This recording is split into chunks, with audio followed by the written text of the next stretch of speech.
Ricky, Skip the Red enregistre sa troisième victoire d'affilée, deux sur un sprint, une sur 1500 mètres, mais il revenait pratiquement après 11 journées d'absence.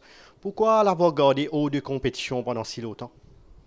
Il a eu un virus lui aussi, comme beaucoup de nos chevaux, donc on a eu toutes les chances voulues de récupérer de ce virus. Et voilà la raison.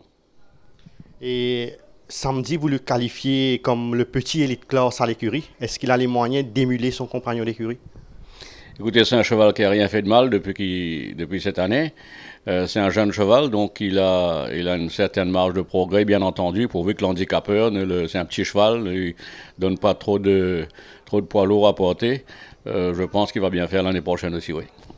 Et vous le disiez aussi, Psychocide possède encore une marge de progression. Qu'est-ce qui vous pousse à croire qu'il peut encore progresser par rapport à cette victoire? Je pense qu'il n'est pas encore à son meilleur niveau, ce cheval-là, et il ne s'est pas encore très bien acclimaté. J'espère tout au moins qu'il y a une petite marge de progression en lui aussi, oui. Et pouvez-vous élaborer sur les performances de My Boy Willie et Nadas? Écoutez, avec la pluie et le changement de terrain, le jockey pense que ces deux chevaux n'ont pas aimé l'état de la piste.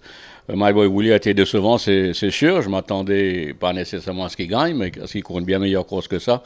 Bien entendu, il est à revoir parce que ces deux premières courses ont été quand même un peu mieux. Il a fini mieux, terminé mieux que samedi dernier. Donc, c'est un cheval à revoir dans une bonne piste, quoi. Et Ricky, revenons à Parachuteman. Après 4 courses cette saison, pourquoi il prend aussi du temps pour se retrouver cette année-ci? Écoutez, Parachuteman, il a pris quelque chose comme 26 points de pénalité pour gagner 4 courses, ce qui est énorme. 10 points pour le Maiden, 7 points pour la Coupe d'Or. Je ne connais aucun cheval qui a pris des pénalités similaires. Il faut se mettre à l'évidence que les chevaux qu'il a battus l'année dernière, il n'y en a pas un seul qui a gagné une course cette année-ci depuis. Donc, ce n'était pas des bons chevaux. Il faut être réaliste et Parachuteman n'est peut-être pas aussi bon que tout le monde pense qu'il est.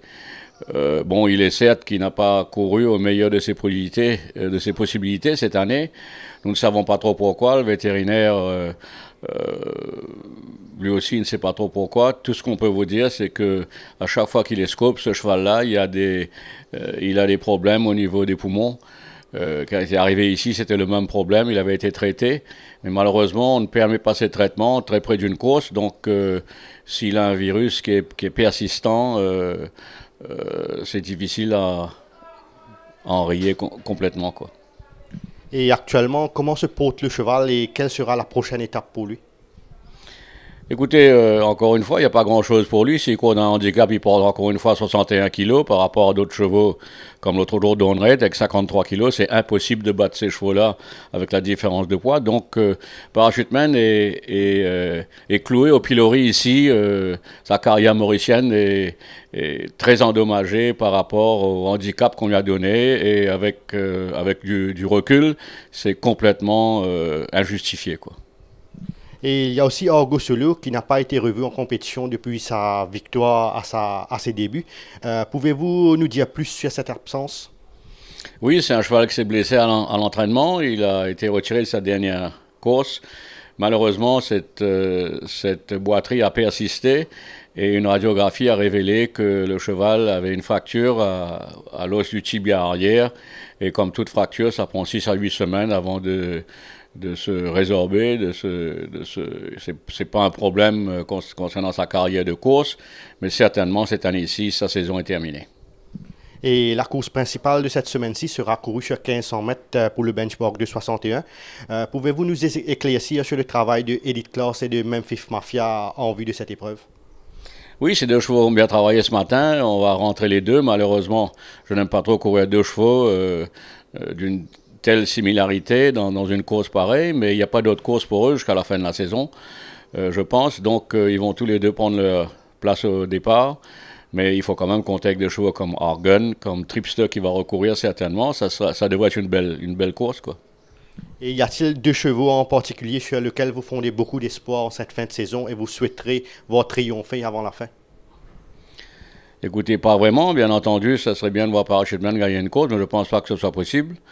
Non, rien de particulier. Malheureusement, One Cool Dude s'est blessé. Il a eu des problèmes au sabot, donc je ne pense pas qu'il pourra défendre son titre d'il y a 2 ans de ça dans la Coupe d'Or. C'est très malheureux parce que c'est un cheval lui aussi très limité, avec un handicap très très élevé. Il n'a pas gagné une course depuis 1 an et demi, plus d'1 an et demi. Il n'a baissé que de 2 ou 3 points dans le rating. Donc les courses à handicap, il est très mal placé, quoi. Je pense que le système handicapping à Maurice est à revoir à 100%. C'est un système dépourvu, vieux comme la piste de Champ de Mars qui a 200 ans, quoi.